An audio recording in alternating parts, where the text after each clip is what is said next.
আলোচনার কোনো গুরুত্বপূর্ণ বিষয় না। নির্বাচন কমিশন কাকে ধানের শীষ প্রতীক দিল আর কাকে শাপলা প্রতীক দিল, কি হয়েছে ভাই? দিতেই পারেন। আর যেটা বাধা আসতেছিল যে জাতীয় প্রতীক, জাতীয় প্রতীক তো শুধুমাত্র শাপলা না, আর জাতীয় প্রতীক শুধুমাত্র ধানের শীষও না।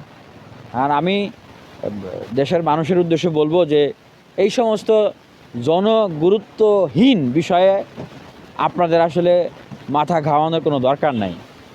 আপনাদের মাথা ঘামানোর দরকার যে আমাদের ডেমোগ্রাফিক ডিভিডেন্ড, এই যে বেকারত্বের সমস্যা, সরকারি চাকরির যে অব্যবস্থাপনা, যে কোটা সংস্কার এর জন্য লাইব্রেরি থেকে, হল থেকে শিক্ষার্থীরা নেমে এসেছিল।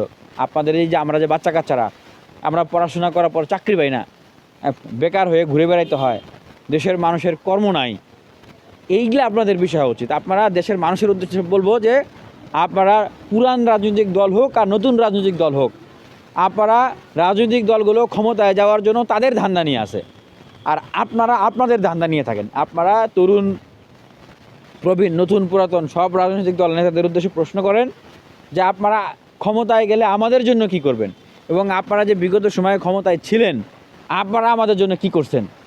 আপনাদেরকে কেন বিশ্বাস করবো? আবার নতুন রাজনৈতিক দল যারা 7 মাস ক্ষমতায় ছিল, সরকারে ছিল, এবং অনেকেই এখনও ক্ষমতায় আছে, যারা হয়তো সামনে পদত্যাগ করে নির্বাচন করবে, তাদেরকে জিজ্ঞেস করেন আপনারা যে এখন ক্ষমতায় আছেন আপনারা আমাদের জন্য কি করতেছেন, আবার ক্ষমতায় এসে আমাদের জন্য কি করবেন। এখনই তো কিছু করতে পারতেছেন না। হ্যাঁ, বাংলাদেশের সর্বকালের সবচেয়ে শক্তিশালী সরকারের থেকেও মন্ত্রী হয়ে আপনারা কিছু করতে পারতেছেন না, তাহলে আপনাদেরকে আবার আমরা কেন ভোট দেবো? আবার আপনারা ক্ষমতায় এসে আপনারা আমাদের জন্য কি করতে পারবেন? কেন আপনাদেরকে বিশ্বাস করব? এই প্রশ্নগুলো আপনারা তাদেরকে করেন, জবাবদিহিতার আওতায় নিয়ে আসেন। শাপলা আর ধানের শীষ, হ্যাঁ, এইটা আসলে মানে কোনো গুরুত্বপূর্ণ প্রশ্ন না ভাই।